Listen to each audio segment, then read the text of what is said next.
동료 글밭 9월 4일 월요일 북한 핵실험 단상.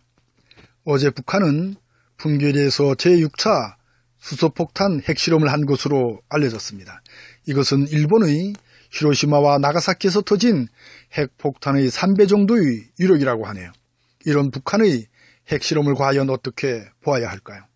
청와대에서는 곧바로 강력한 비판과 경고를 내놓았습니다. 강력한 응징 방안을 강구하겠다며 핵과 미사일을 포기하지 않을 수 없게 만들겠다고 분노합니다. 하지만 청와대의 처방은 고작 유엔 안보리를 통한 제재이며 미국이 보유한 전략 자산으로 우리의 타격 능력을 보여주겠다는 으름장 정도에 불과합니다. 그러면서도 긴 호흡으로 보아야 한다는 점을 강조했네요.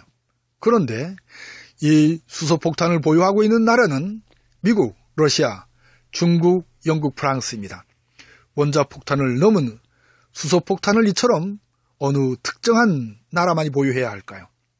북한은 이미 지난해 처음으로 수소폭탄 시험을 한 바가 있습니다. 이런 북한의 핵개발에 관련된 중요한 일들은 다음과 같습니다.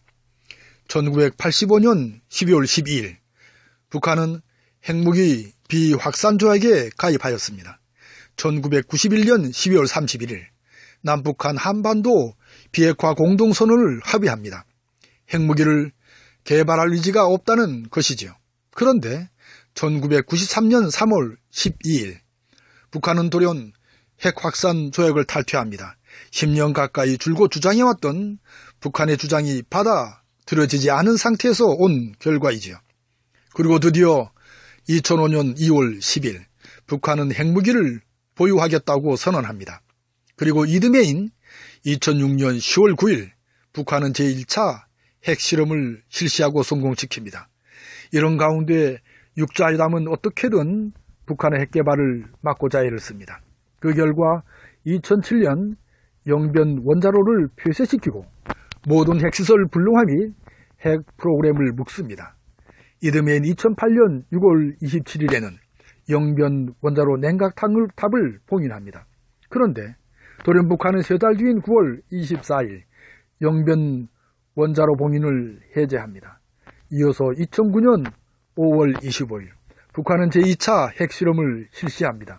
그리고 2013년 2월 10일 제3차 핵실험을 실시하고 4월 2일에 영변 원자로를 재가동합니다. 그리고 3년이 지난 2016년 1월 6일 첫 수소폭탄 시험을 성공시킵니다.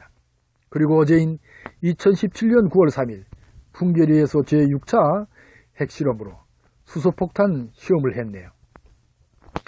앞으로의 세계는 전혀 새로운 질서를 일구어 갈 것으로 보인다는 점입니다. 첫째로 브라질, 러시아, 인도, 중국, 남아프리카 공화국으로 묶을 수 있는 브릭스 중심의 실물 경제입니다. 세계 인구의 절반을 차지하고 있으니까요. 둘째로 세계 전쟁의 위험을 안고 있는 한반도의 문제, 바로 북핵 문제입니다. 여기에 사드 문제도 끼어 있는 셈이죠. 문제의 중심에 놓여 있는 남북한의 선택은 밖의 입김에 좌우될 정도로 너무도 허약합니다. 남북 평화공정과 교류를 통한 통일의 필요성이 더욱 절실하게 느껴지는 대목이죠.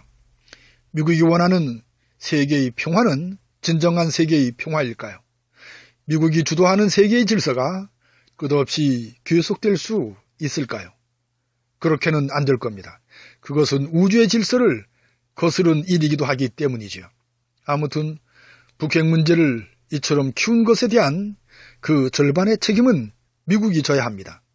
아무튼 북핵을 인정하는 데서 그 해답을 찾는 것이 가장 빠르고 정확할 테지요. 고맙습니다.